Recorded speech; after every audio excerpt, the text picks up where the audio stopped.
Burnt Toast! Hi, and welcome to episode 6 of the Burnt Toast Show, playlist 6. I'm your host, Todd Harold. We've got a really special show for you tonight. Really thrilled about this one. Got a lot of great music, and we've got an interview with one of my all-time favorite musicians, a true innovator, Mr. Charlie Hunter. And that's coming up here after this next set of music. I do want to run you through the playlist right now.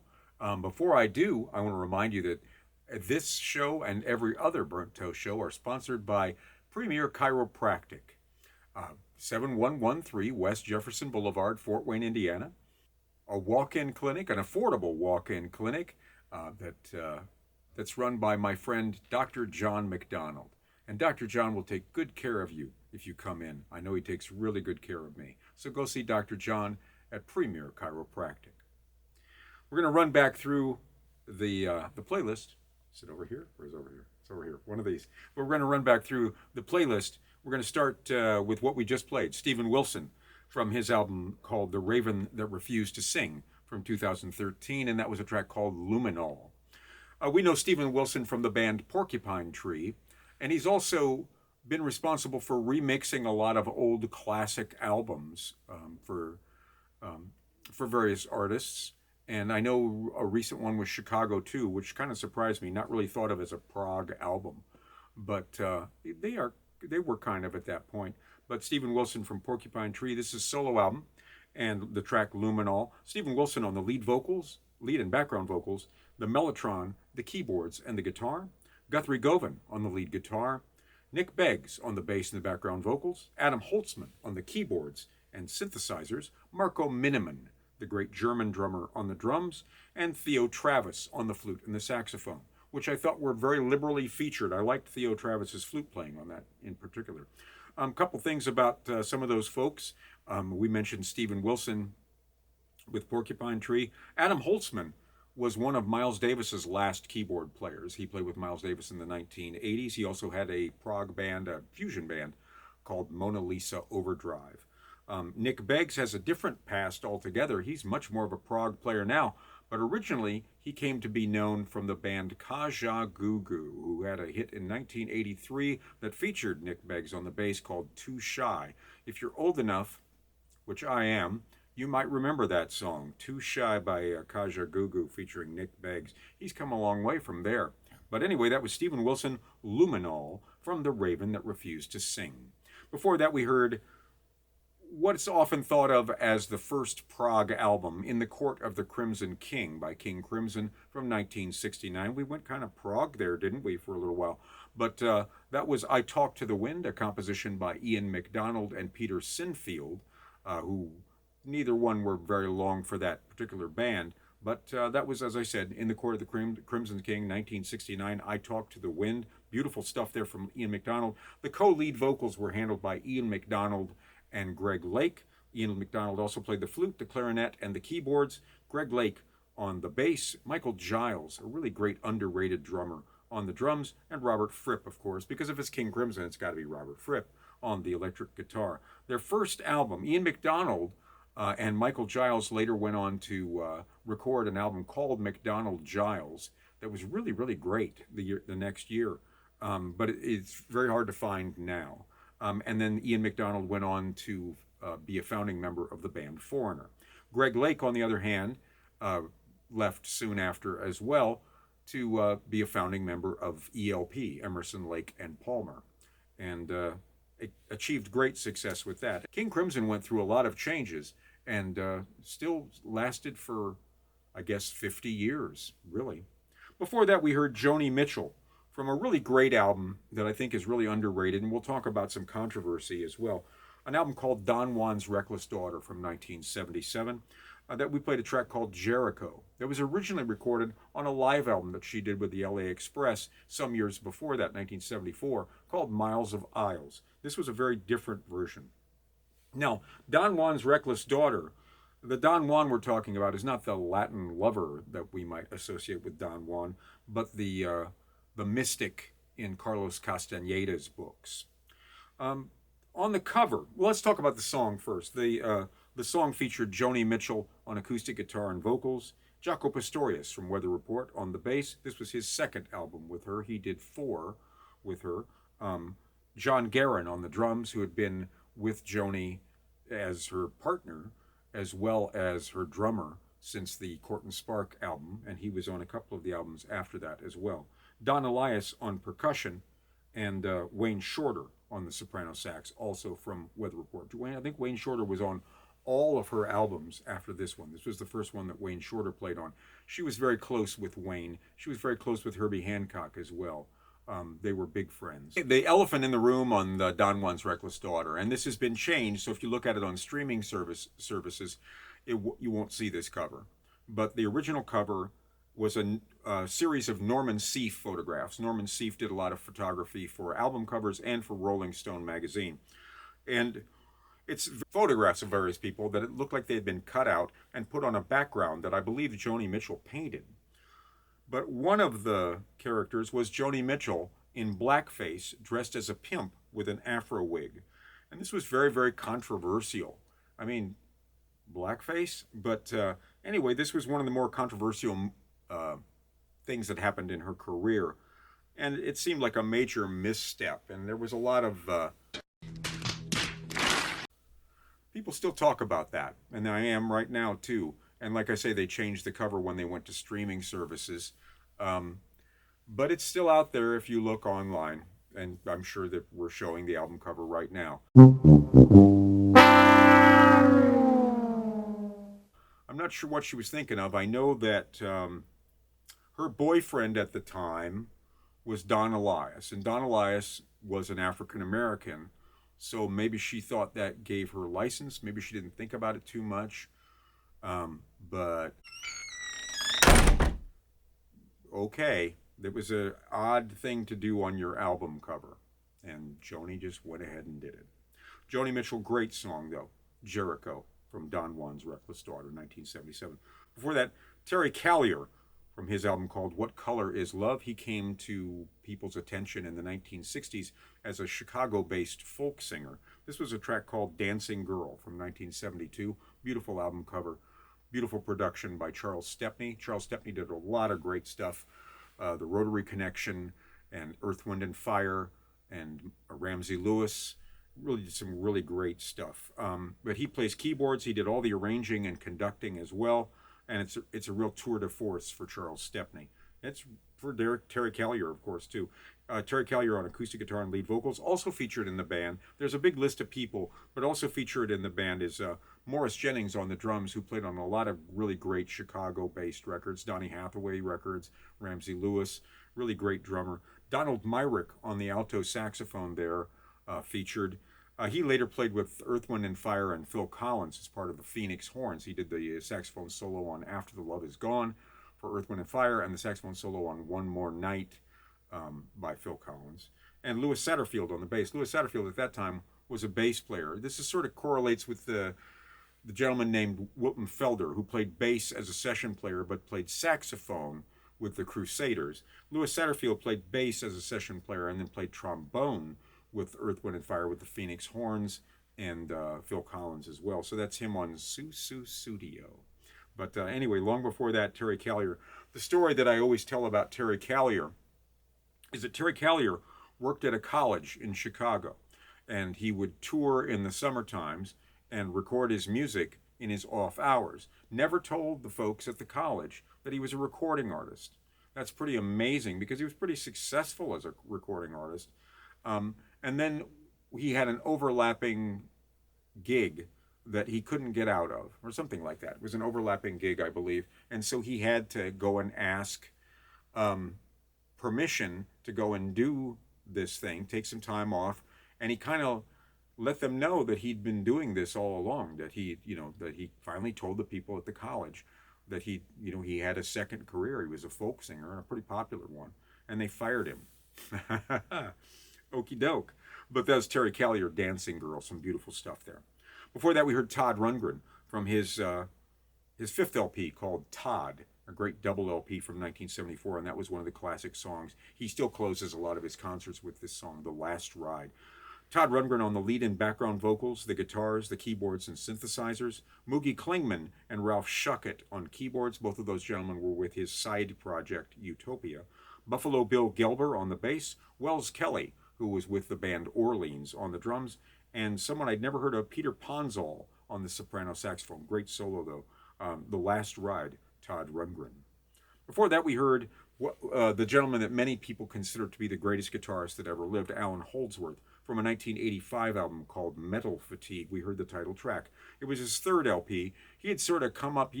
There was a long time of him playing with different bands, or a long time with him playing in all sorts of bands, Soft Machine and Gong. He was featured on the Tony Williams Lifetime album called Believe It. That's incredible. That's a great album, and that's some incredible playing from Alan Holdsworth. After that, he was with the band UK with Bill Bruford and John Wetton and Eddie Jobson.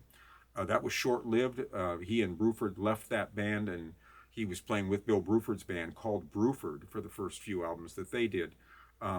And then Eddie Van Halen got him signed to Warner Brothers briefly, and he was Eddie Van Halen's favorite guitar player. I think that says something. This one, great prog vocalist Paul Williams on the vocals, Alan Holdsworth there on all the guitars, Jimmy Johnson on the bass, and Chad Wackerman on the drums. Jimmy Johnson has long been James Taylor's musical director and bassist, maybe 30 or 40 years, and even though he's a killer fusion bass player. And Chad Wackerman played drums with Frank Zappa in the 1980s. Just an incredible player. Really great band. They did a couple of really great albums. Alan Holdsworth, Metal Fatigue. Before that, we heard Tears for Fears from their third LP from 1989 called The Seeds of Love. We heard a track called The Bad Man's Song. It was the follow-up to the extremely successful Songs from the Big Chair that featured Head Over Heels and Everybody Wants to Rule the World, which were big hits. There wasn't nearly as big a hit off this one, but a really great album, and they were really stretching out and trying to be very ambitious and do some cool things, including this track, which is my favorite Tears for Fears track by far, The Bad Man's Song. It was written by Roland Olzabal after overhearing two band members complain about him and how terrible he was to deal with through the walls of a hotel room. And I think they were let go. But that was Roland Olzabal on the lead and background vocals, the guitar, and the keyboards. Kurt Smith, who usually played bass with the band as well, or it was sort of a duo. Kurt Smith and Roland Olzabal were really they were really the band at that point. He's just on background vocals. Oleta Adams, who they found playing at a Holiday Inn? I think it was a Holiday Inn in Kansas City.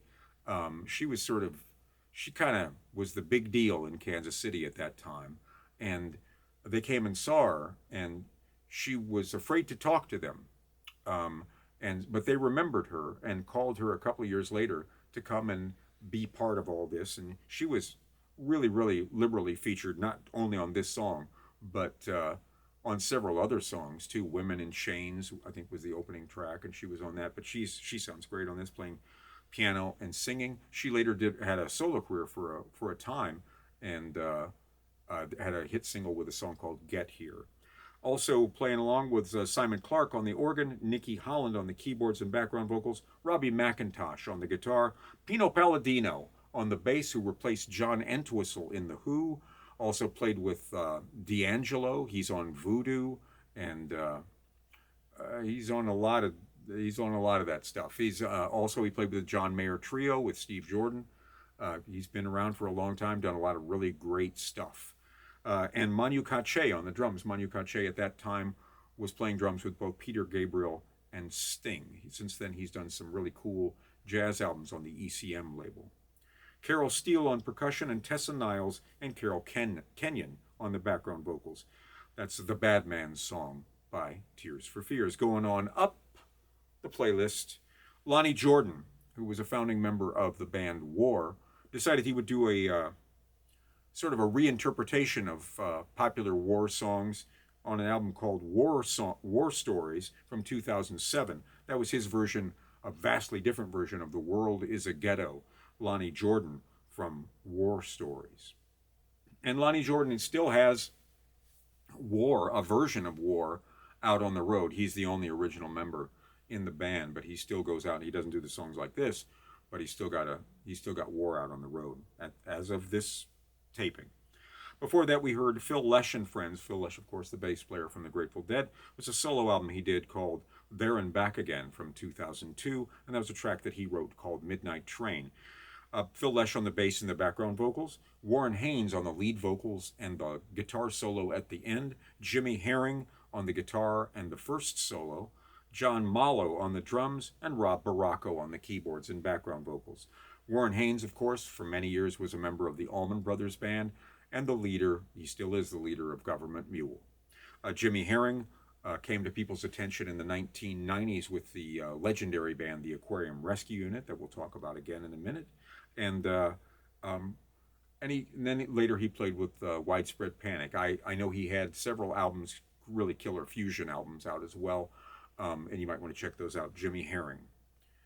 Before that, we heard Frank Zappa from his album called Zoot Allures from 1976, which was kind of a contractual obligation. It was released while Zappa was in legal entanglements with Warner Brothers Records. That didn't come out. That didn't turn out well. Originally supposed to be a double album, and it turned out to be sort of a mishmash of live and all sorts of stuff. He had done stuff like that before. Weasels Rip My Flesh from 1969 was sort of a compilation of different bands and different things and so Zappa was not unfamiliar with doing that. And this was actually a pretty successful album. We heard an instrumental, one of his greatest instrumentals called Black Napkins, a real feature for him playing guitar. Interesting thing, on the cover of the album, we have four musicians. Eddie Jobson, who we talked about earlier, Patrick O'Hearn, Terry Bozzio, and Frank Zappa. Eddie Jobson and Patrick O'Hearn are not on this album. They're on the next album, but they're not on this album at all. So that's an interesting choice. What we have here, though, is a song recorded February 3rd, 1976 in Osaka, Japan. Black Napkins, Frank Zappa featured on the guitar there, Terry Bozzio on the drums, Andre Lewis on the keyboards and vocals, Roy Estrada on the bass and vocals, and Napoleon Murphy Brock on the vocals. Now, Napoleon Murphy Brock was with Frank Zappa. He was one of the last members of the last group of the Mothers of Invention. He was on Apostrophe, he was on Overnight Sensation, he was on Roxy and Elsewhere, he was on One Size Fits All. I think this was the last album that he was on. I think that Frank Zappa fired him for smoking weed. Frank Zappa was not into drugs. Roy Estrada was an original member of the Mothers of Invention. He was on the first album, Freak Out, and everything up until 1969 when Frank fired the entire band at that point. And then he became a founding member of the band Little Feat with Lowell George, who was also with Frank Zappa's Mothers of Invention at that time.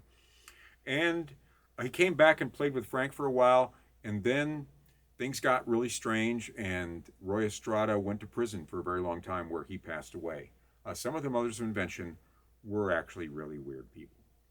And Andre Lewis played with Buddy Miles. He's on the Them Changes album, and then after that he had a solo career with some success under the name Mondre. So that was Black Napkins from Zoot Allures. Before that, we heard Full Moon, a great band that you might not have heard of, from their album called Full Moon from 1972. This was a band that had sort of formed out of the ashes of the Paul Butterfield Blues Band. Most of these guys played with Butterfield at Woodstock and on successive albums around that time. And they formed their own band, Full Moon, based around the guitarist Buzz Featon, who was later a very successful session musician and played on the David Letterman show for a while, and then Neil Larson on the keyboards. They later had a band called the Larson-Featon Band with a couple of what we would call yacht rock hits. They were really good albums, though, really good albums. As I said, they formed out of the Butterfield Blues Band. Gene Dinwiddie is featured on this song, Take This Winter Out My Mind, which if you're watching this in February of 2026, you know exactly why I played this. Winter has just, figuratively and literally, has just sort of encompassed and overwhelmed the entire country, I think. But so we need to take this winter out my mind. Gene Dinwiddie he usually played saxophone with the group. This time he's playing mandolin and singing lead. Freddie Beckmeyer on the bass. Philip Wilson, who was with the Art Ensemble of Chicago and a lot of other AACM avant-garde bands out of Chicago before he joined Butterfield, on the drums and the vocals. Neil Larson on the keyboards, and Buzz Featon on the guitar. Before that, we heard the band Spirit from the album 12 Dreams of Dr. Sardonicus, their fourth LP. It came out in 1970. We heard my favorite Spirit song, Mr. Skin, written by Jay Ferguson, who later had a big hit with Thunder Island in the late 70s and played with Joe Walsh and a lot of other folks too. He had a pretty successful solo career for a while. Jay Ferguson there on the vocals, the keyboards, and the percussion. Randy California, who we'll talk about in a second, on the guitar John, and the vocals. John Locke on the keyboards, Mark Andes on the bass and the vocals, and Ed Cassidy on the drums. Now, we talked about Jay Ferguson. Randy California's name was Randy Wolf.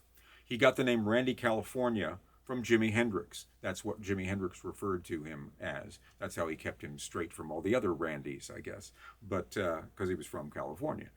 Years later, I mean, he kept Spirit together up into the 80s, and years later, he passed away saving his son from drowning, which is a pretty cool way to go out if you got to go out.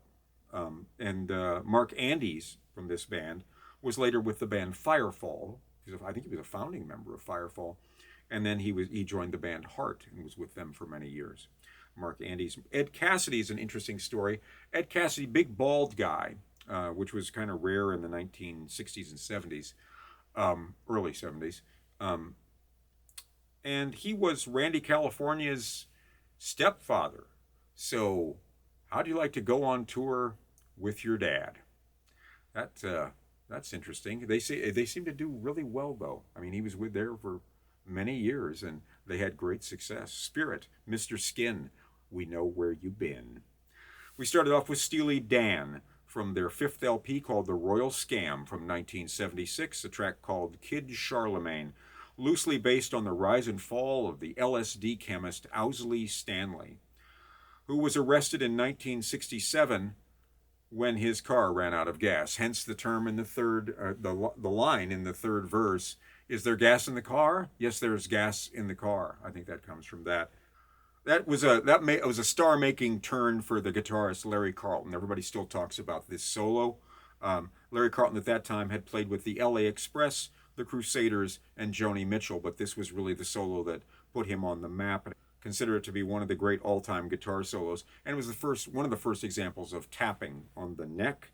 This means tapping on the neck, apparently. And later popularized by people like Eddie Van Halen and Adrian Belew, but this was the first time most people heard that on a recording. As I said, Larry Carlton on the lead guitar, Donald Fagen on the lead and background vocals and the organ, Walter Becker on the rhythm guitar, Don Grolnick on the electric piano, Paul Griffin on the clavinet, and the formidable rhythm section of Chuck Rainey on the bass and Bernard Purdy on the drums, who did so many great sessions based out of New York, a lot of Aretha Franklin.